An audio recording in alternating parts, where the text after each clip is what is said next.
Shalom, shalom. Our praise, louange à l'éternel Yahweh, à travers son fils Yahushua Mashiach. Shalom à la diaspora. Shalom à ceux-là qu'on appelle communément les Noirs ou les Nègres, les Béninois, les Togolais, les Nigériens, les Ghanéens, les Ivoiriens, les Libériens, etc. Shalom à tout le monde, shalom, shalom. Je vais faire une édification sur le Pessa, ok, et pas en profondeur. Je vais essayer de donner, comme ils ont dit, quelques directives, et je vais y revenir sur la profondeur même. Par la grâce de l'Éternel, nous allons y revenir pour la profondeur. Ok, nous allons y revenir pour la profondeur. Ok, nous allons y revenir pour la profondeur. Ok, donc du coup, nous allons parler le passage de l'Éternel. Le passage de l'Éternel, je vais le faire aussi live, si l'Éternel me le permet, le passage de Yahweh sur Égypte. Ok, Yahweh sur Égypte. Ok, sur Égypte. Sur Égypte. En plus de ça, sur Égypte, je vais peut-être dire en parenthèse ou en guillemets, je vais faire ça, c'est comme ça que je vais faire. Pâques. En français, c'est comme ça, ça se dit souvent. Ils appellent ça la Pâques. Je ne sais pas pourquoi. C'est pas qui leur a donné cette traduction. Ce sont les Édomites qui ont choisi. Ok. Ok. Ok. Bien différent de la Pâque chrétienne. Ok. Bien, très différent. Je vais même mettre très différent. Ok. Très, très différent. Très, très différent. Ok. Très, très différent de la Pâque chrétienne. De la Pâque chrétienne. Alors déjà, je vois quelques... patientez, s'il vous plaît, patientez. Différent de la Pâque chrétienne. Ok. Je suis obligé d'aller changer. Pâque chrétienne, païenne. Je vais encore mettre ce mot-là. Ok. Pour ceux-là qui ne le savent pas, c'est le mot Pâques. Ok. Je vais essayer de le faire. Ok.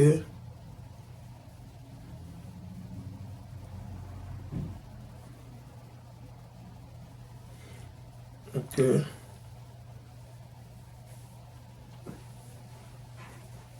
Shalom, shalom. Shalom à tout le monde. Shalom à la diaspora. Shalom à ceux-là qu'on appelle communément les Noirs ou les Nègres, les Latinos et les Indiens natifs éparpillés dans les quatre coins de ce monde. Shalom, shalom. Moi, c'est le frère Franck. Je vais toucher sur le passage de l'Éternel et non votre Pâque chrétienne. Ok, je ne parle pas de votre Pâque chrétienne que vous célébrez. Dans le christianisme, nous parlons réellement du Pessa, le passage de l'Éternel. Je ne sais pas comment ils sont arrivés à mettre le mot Pâque là. Les Édomites, c'est eux qui ont choisi, c'est eux qui ont dit, qui ont appelé ça la Pâque. Seul l'Éternel sait comment ils sont arrivés. Parce que le mot en anglais, quand vous allez lire en anglais, c'est de Passover. De Passover. L'Éternel est passé sur la terre d'esclavage, qui est appelée aujourd'hui Égypte, la maison de captivité. Ok, pour ceux qui ne le savent pas. Donc l'Éternel est passé avec ses anges. Ils sont passés là-dessus pour tuer les premiers-nés entre hommes et bêtes. Ils ont tué tous les premiers-nés entre hommes et bêtes. Des millions, ils ont tué en Égypte. Pour ceux qui ne le savent pas. Donc, vous qui célébrez votre Pâque chrétienne païenne, satanique que vous célébrez, il va falloir que vous le sachiez. Si vous ne le saviez pas, vous perdez votre temps. Ok, nous voulons vous donner maintenant un peu de la lumière. Nous voulons vous donner la lumière pour que vous vous repentiez, vous sortiez. Ok, votre Pâque que vous célébrez dans le christianisme, ça n'a rien à voir avec la Bible. Ok, la Pâque que vous célébrez dans le christianisme n'a rien à voir avec la Bible, avec la parole de l'Éternel. Alors sans plus tarder, nous allons lire quelques préceptes. Nous allons lire quelques préceptes. Vite fait, nous allons commencer avec le livre des Autres. Nous allons commencer avec le livre des Autres, le chapitre 12. Maintenant, je vais revenir sur le livre des Autres, le chapitre 12, dans la semaine pour pouvoir donner plus de détails et d'explications à tous les frères et sœurs. Ok? Mais en attendant, nous allons lire quelques histoires, quelques de l'héritage que nos aïeux nous ont laissé à travers qui, comment est-ce qu'on dit, la Bible, n'est-ce pas? Nous allons partir dans Exode. Exode, le chapitre 12 et le verset 1. Exode 12, 1. Yahweh dit à Moïse et à Aaron au pays d'Égypte. C'est Yahweh, ce n'est pas le christianisme. Ce ne sont pas vos pasteurs, ce n'est pas le président de votre pays, ce n'est pas le premier ministre, ce ne sont pas les Américains, ce ne sont pas les Romains. Non, Yahweh l'Éternel. Yahweh dit à Moïse et à Aaron au pays d'Égypte. Donc il faut comprendre, au pays d'Égypte, au pays de captivité, le pays d'esclavage. Le mot Égypte veut dire captivité, esclavage. Ok? Il dit ce mois sera pour vous en tête des autres mois. Le premier de tous les mois, le commencement. C'est pour ça que vous allez dans Genèse, le chapitre 1, le verset 1, Genèse 1, 1, jusqu'au Genèse, le chapitre 2, vous allez voir quoi? On dit au commencement, le début. Le début, c'est le printemps. Quand vous avez quoi? L'orge, qu'on appelle, le maïs qu'on appelle l'orge. Le maïs qu'on appelle l'orge ou la graine qu'on appelle l'orge, toujours quoi, dans son truc, c'est vert. C'est-à-dire c'est prêt pour être récolté. C'est toujours prêt dans le mois d'Abib, parce que le mot Abib, ou Nissan, qui est le premier mois de l'année, c'est mars, avril, selon la lune. Le barley ou l'orge est toujours prêt. C'est une graine. C'est une graine. Quand vous lisez dans votre Bible, il dit et vous voyez le mot graine. Au fait, ils écrivent corn. Les gens pensent qu'il fait recours au maïs. Non, le maïs n'est pas la seule graine. Le riz fait partie aussi des grains. L'haricot sont des grains. Donc il faut comprendre, il ne faut pas juste les poulier. Il sera pour vous le premier de l'année. Donc ce n'est pas janvier, ce n'est pas Janus, ce n'est pas votre mois satanique de janvier que vous suivez, vous qui suivez les calendriers soi-disant grégoriens. Vous allez périr si vous ne vous repentiez pas. Chers frères et sœurs, l'heure est grave. Repentez-vous et que l'Éternel ait pitié de vous. Repentez-vous. Arrêtez vos arguments, vos bavadages, à vanité, vos conneries, tout cela c'est vanité, ok? Il faut avoir la crainte de Dieu, aller vers la parole de l'Éternel, aller vers la source de la vie. La source de la vie, c'est l'eau. C'est qui l'eau? C'est Hamashiach. C'est trois choses qui font témoignage sur la terre et dans les cieux. C'est l'eau, le sang et l'esprit. Et l'Esprit Saint, ok?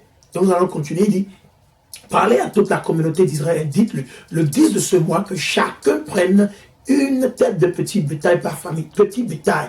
Ok, petit bétail, pourquoi? Parce que quoi? C'est soit l'agneau ou le bélier ou le mouton. L'agneau, le bélier ou le mouton. Il faut comprendre, un mâle de 1 an sans tache et sans problème. On ne doit pas lui couper l'oreille, et percer l'œil, et on lui a enlevé les côtes. Non, sans défaut, sans tache, sans péché. Il faut comprendre parce que ça symbolise qui chez Hamashiach, pour ceux qui ne le savent pas. Il dit, une tête de petit bétail par maison. Ok, si la maison est trop peu nombreuse pour une tête de petit bétail, on s'associera avec son voisin le plus proche de la maison. Selon le nombre des personnes, vous choisirez la tête de petit bétail selon ce que chacun peut manger, compte tenu de ce que chacun peut manger. Si c'est une maison de 20 personnes, peut-être vous aurez besoin de 5 moutons ou de 10 moutons, ou bien 3 moutons, ou bien c'est un seul mouton. Ça dépend de combien chacun peut manger. Parce que l'Éternel ne veut pas qu'il y ait de bagarre. Ok? Et c'est la fête de l'Éternel. Il n'y a pas à faire d'économie. Vous qui aimez économiser, non. L'Éternel, il va vous surprendre. Ok? L'Éternel va vous surprendre. Quand il veut dire, si vous mourrez au milieu, l'argent là que vous économisez, on va vous enterrer avec, sûrement, n'est-ce pas? Ok? Donc il faut garder ça en tête. Il dit, vous choisirez la tête de petit bétail selon ce que chacun peut manger. La tête de petit bétail sera un mâle sans tare, sans péché, sans aucun. Il ne doit pas avoir de défaut. Ok, on ne doit pas avoir, je l'ai déjà dit, ok, sans défaut, de 1 an, vous devez vous rassurer, de 1 an. Ok, quand vous allez acheter le Pessa, il faut parler à ces gens-là. Si c'est les peuples qui le vendent, ce sont nos frères, il faut leur demander. Le mouton ne doit pas être castré. Vous ne pouvez pas utiliser un mouton qu'on a castré, à qui on a enlevé les testicules pour célébrer le Pessa de l'Éternel. Amen, alléluia, amen, alléluia. Qui confesse ça, l'Éternel n'accepte pas. Ok, ça dit, vous êtes toujours au milieu du péché. Votre Pessa, l'Éternel ne l'accepte pas. Le passage de l'Éternel, il ne l'accepte pas. Ok. Donc il dit, un mâle, son tard, âgé d'1 an, comme je l'ai dit, âgé d'1 an. D'1 an. Ok. Parce que le 1 an que vous voyez, ça symbolise quoi? Yahweh Mashiach, ça représente celui que vous appelez ignoramment Jésus-Christ. Et ça représente lui qui est là, le premier fruit. La première de toutes les créations de l'Éternel, c'est qui? C'est Yahweh Mashiach, celui que le monde appelle ignoramment, ok? Ignoramment Jésus-Christ. Ok? Il dit, la tête de petit bétail sera un mâle sans tare, âgé d'un an. Vous la choisirez parmi les moutons ou les chèvres. Parmi les moutons ou les chèvres. Moutons ou chèvres. Ou si vous avez les agneaux. Ok, les agneaux de un an. Moutons, chèvres ou agneaux. Il faut garder ça en tête. Ok. Ok. Il dit mouton ou chèvre. Vous la garderez jusqu'au 14e jour de ce mois. Dans le 14e jour. Le 14e jusqu'au 14e jour. Et le soir du 14e jour là. Ok. Le soir du 14e jour. Ok. Jusqu'au 14e jour de ce mois. Et toute l'assemblée de la communauté d'Israël l'égorgera au crépuscule, au crépuscule, au crépuscule. Il n'a pas dit les chrétiens, ok, il faut comprendre, il ne parle pas aux chrétiens, il s'appelle Israël, la communauté d'Israël, les congrégations d'Israël, les maisons d'Israël. Les maisons veut dire les églises, ok, pour ceux qui ne savent pas, ceux qui sont encore dans les ténèbres. Et toute l'assemblée de la communauté d'Israël l'égorgera au crépuscule. Au crépuscule. Donc, je vais m'arrêter là. Nous allons partir dans Exode. Je suis dans Exode, le chapitre 13 et le verset 3 jusqu'à 4. Moïse dit au peuple, quel peuple? Il parle aux chrétiens? Non. Il parle aux musulmans? Non. Il parle à la nation d'Israël. Il faut comprendre. Il ne faut pas lire la Bible juste pour lire la Bible. Et quand vous voyez la Bible, de Genèse jusqu'à Apocalypse, le message s'adresse spécifiquement aux 12 tribus d'Israël. 1, 2, 3, 4, 5, 6, 7, 8, 9, 10, 11, 12. 12 tribus d'Israël, pas plus ni moins. Il ne s'adresse pas aux chrétiens. Il ne s'adresse pas aux chrétiens. Je suis désolé. Qui vous a dit que vous êtes chrétien? Les colons. Je ne vous ai jamais dit que vous êtes chrétien. Au contraire, je vous ai dit que vous êtes israélite. Si vous êtes un noir ou un nègre, selon votre papa et non selon votre maman. Si vous êtes un noir ou un nègre selon votre papa, ou vous êtes un latino, ou vous êtes indien natif selon votre papa, et non selon Esso, et non selon les faux blancs, et non selon vos colons, les colonisateurs, ceux qui vous gouvernent, ceux qui vous ont dit qu'il faut parler français, on doit parler anglais, il faut porter cravate, costume, ceux-là. Si c'est selon ceux-là, vous n'êtes pas israélien, je suis désolé. Je ne suis même pas désolé, vous n'êtes pas israélien. Ok? Vous n'êtes pas israélien. Je ne suis pas désolé, c'est la volonté de l'Éternel. Ok? Il dit, Moïse dit au peuple, souvenez, quel peuple, les Israélites. Nous allons continuer parce que quand vous lisez le verset 1, c'est bien défini, c'est clair. Yahweh parla à Moïse. Ok, les premiers-nés. Pourquoi Amashek est le premier-né? Raison pour laquelle on a besoin d'un agneau de 1 an. De 1 an. 1 an, pas plus ni moins. Ok, pas de 1 an, 2 mois, pas de 1 an, 3 mois. 1 an. Ok, raison pour laquelle nous exhortons les frères et sœurs, vous que l'Éternel a béni, vous qui avez de l'espace chez vous, commencez par élever quelques moutons, quelques chèvres, quelques brebis chez vous, pour pouvoir supporter votre nation. Vous pouvez le vendre. On ne dit pas de le donner forcément. Vous pouvez le vendre à un bon prix pour pouvoir honorer et célébrer le Pessah, les fêtes de l'Éternel. Car est-ce qu'on doit tout le temps attendre les autres nations? Vous qui avez de l'espace, plantez les fruits, faites quelque chose. Ok, au lieu de tout le temps attendre la main, commandez, demandez, faites quelque chose. Vous avez la terre qui dort chez vous. Travaillez la terre, développez, comment on dit, élevez quelques animaux, quelques volailles, etc. Nous ne parlons pas du porc, il ne faut pas élever des porcs. Si vous êtes israélien, vous élevez des porcs, l'Éternel va vous détruire. N'élevez ni porc ni lapin. C'est des conneries, c'est de l'abomination. Ok? Il faut élever quoi? Les animaux propres. Selon le livre de Lévitique, le chapitre 11 et Deutéronome, le chapitre 14.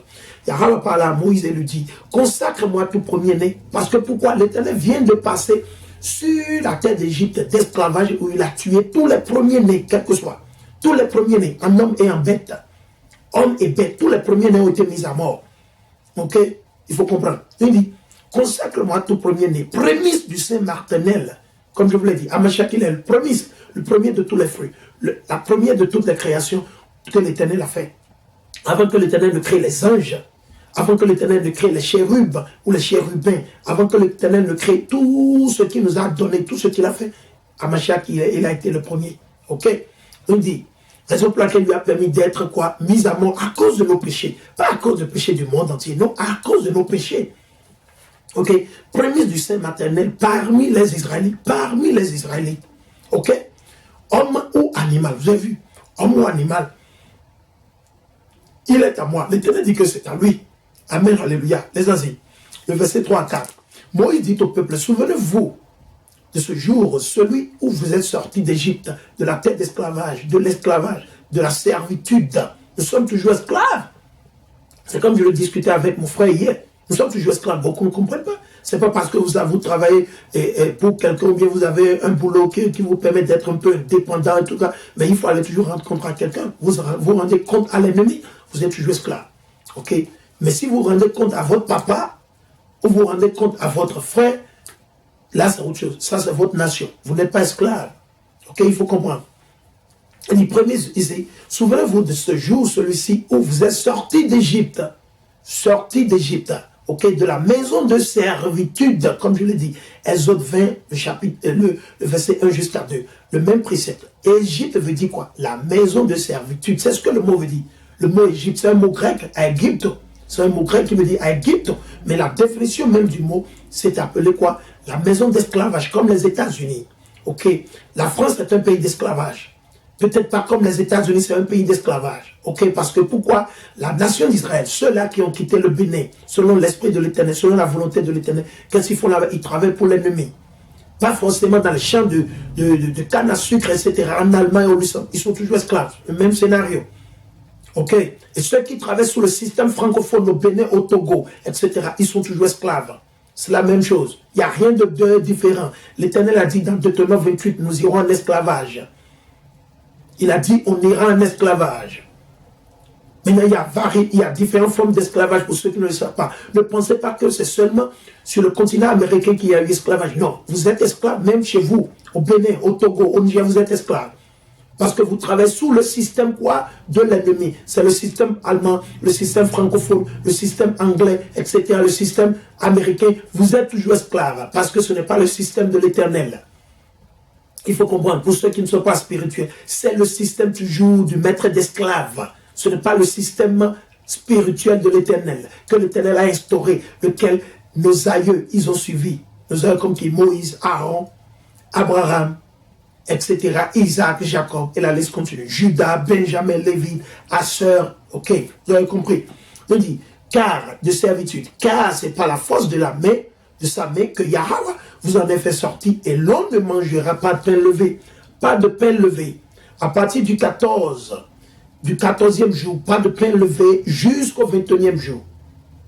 Jusqu'au 21e jour, on dit jusqu'au 22e jour, on a même dit jusqu'au 22e jour.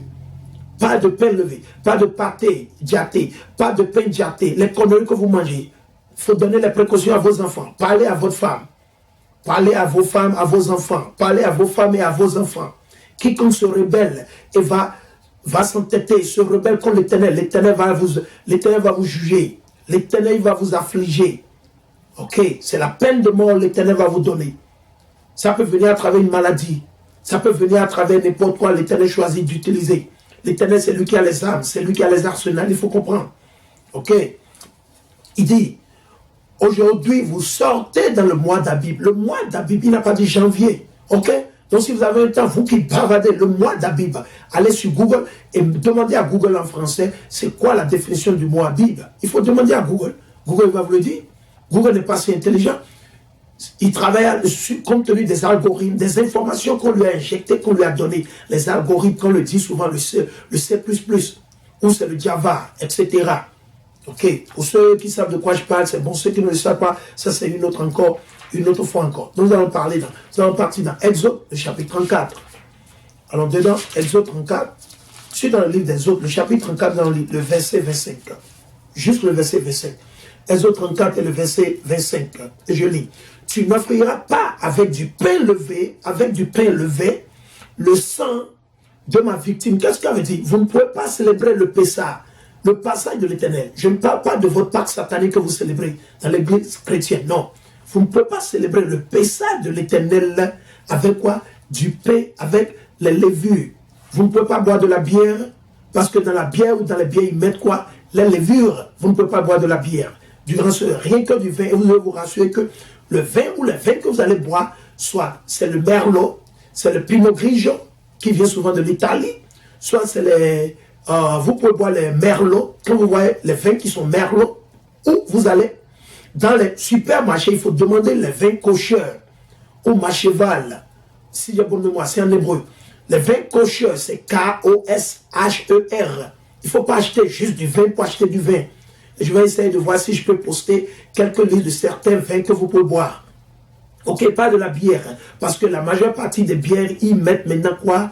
De la levure dedans pour pouvoir accélérer le processus de fermentation. Maintenant, si vous savez que dans cette bière, il n'y a pas... Bon, du coup, comment se dit? L'ordonnance, le décret, l'Éternel a ordonné qu'on célèbre le Pessah avec du vin.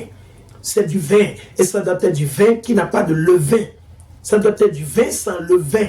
Donc, il faut bien faire vos recherches. Si vous n'êtes pas sûr, vous ne comprenez pas, il faut me poser la question. Vous pouvez m'adresser sur mon Messenger. Pour ceux qui me suivent sur YouTube. OK?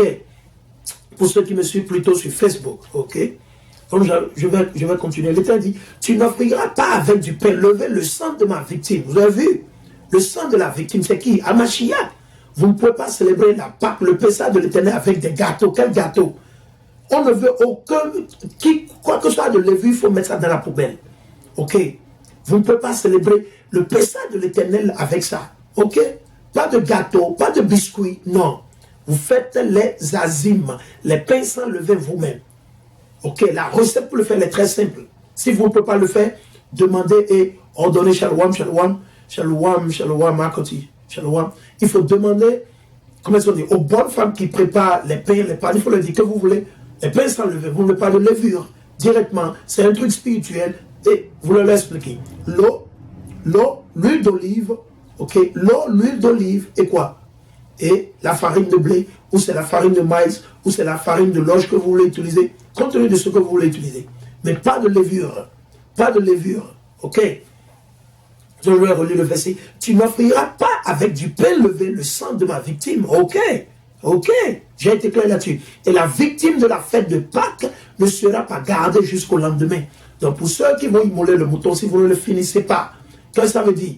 Vous ne pouvez pas le garder jusqu'au coucher du soleil. Donc, qu'est-ce que ça veut dire? Au plus, vous devez déjà l'avoir brûlé. Le matin, déjà à partir de 6 heures, vous déjà, si vous n'avez pas fini, à partir de 7 heures, dès que vous réveillez, vous voyez le soleil, ou bien dès que le soleil apparaît. Voilà. Dès que le soleil apparaît, vous devez commencer déjà par brûler le mouton. Si vous n'avez pas fini à manger, vous devez le brûler automatiquement. Comment vous devez le brûler? Ça ne doit pas rester là jusqu'à la fin du 14e jour. OK? OK? Voilà. Alors dans Lévitique, le chapitre 23, Lévitique 23, on va rester sur quelques préceptes. Lévitique 23, ok. Je suis dans le livre de Lévitique, le chapitre 23, et le verset 5 jusqu'à 7. Le verset 5 jusqu'à 7. Il dit, le premier mois c'est le mois Abib. Abib, vous pouvez aller sur Google et vous mettez sur Google Nissan ou Abib. Nissan c'est N-I-S-A-N. Abib, c'est A-B-I-B. Et Google va vous dire la définition. C'est le commencement de l'année, qui est mars-avril, selon la lune. Selon la lune. Et le premier mois, le 14e jour du mois, au crépuscule, c'est Pâques pour Yahweh. Je ne sais pas comment ils se sont arrangés pour mettre le mot Pâques. C'est le passage de l'Éternel, le Pessah, le passage de l'Éternel. Ok, pour Yahweh. Ce n'est pas pour vous, c'est pour l'Éternel. Ce n'est pas pour le président de la République. Donc on s'en fout de vos présidents. On s'en fout de vos ministres. Ok? C'est pour l'Éternel. Ok? Et ce n'est pas pour votre pasteur. Ce n'est pas pour votre maman. Ce n'est pas pour votre frère. Ok? C'est pour l'Éternel. C'est l'Éternel qui a fait cela. Ok? Il dit, et le 15e jour, ok, le 15e jour de ce mois, c'est la fête des Azimes. La fête des Azimes commence le 15e jour. Le 15e jour. Le 15e jour. Donc, 14, ok, aussitôt que nous rentrons dans 14, le soir que nous rentrons dans 14 là, ok, ça vous savez pas de crépuscule, le soir que nous rentrons dans le 14 là, ok, le jour où nous rentrons dans le 14 là, qu'est-ce que ça veut dire? On doit immoler le Pessah et célébrer le Pessah de l'Éternel. Je vais y revenir là-dessus, sur les prescriptions, comment le Pessah doit être préparé, comment ça doit être fait. Nous allons y revenir là-dessus, dans une autre édification. Ok, il dit, et le 15e jour de ce mois, c'est la fête des Azimes pour Yahweh. Pendant 7 jours, vous mangerez des pains sans levain. Donc, environ, c'est quelque chose de 8 jours. Parce que vous avez le 14e jour, et on a encore 7 jours en plus le 14e jour. Oui, ça fait 8 jours. Ok? Ok? Donc, il dit, pendant 7 jours, vous mangerez les pains sans levain. Ok? Le premier jour, il y aura pour vous une sainte assemblée. Le premier jour, c'est-à-dire le 15. Le 14, coucher du soleil, c'est une assemblée pour tout le monde, solennelle. Maintenant, le 15, c'est toujours une assemblée solennelle. Vous avez le 14 du coucher du soleil, ok, jusqu'au 16, commencement du 16, ok, assemblée solennelle. Maintenant, selon le calendrier, quand vous allez constater, on va essayer de revenir là-dessus et vous l'expliquer pour que vous le sachiez. Mais du coup, tout le monde a été déjà informé. Vous savez, ceux qui sont sérieux, ceux qui sont honnêtes avec l'Éternel, vous le savez déjà. On n'a pas besoin de beaucoup parler. Tout le monde le sait. Ok? Le premier jour, il y aura pour vous une sainte assemblée. Donc, pas de boulot. Vous ne pouvez pas travailler entre le 14, le coucher du soleil du 14, le 15 au 16, pas de boulot. Pas de boulot. Quiconque travaille après avoir reçu l'onction, après avoir reçu cette information, après avoir regardé cette vidéo, après avoir écouté, vous rebellez, l'Éternel va vous juger. L'Éternel va amener sur vous la destruction. Si c'est ça vous voulez, ça n'engage que vous. Ok. À bon entendeur, salut ou demi-mot.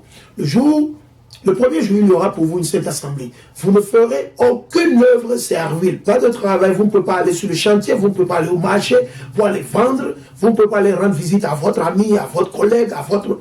Rien de tout ça. Ok.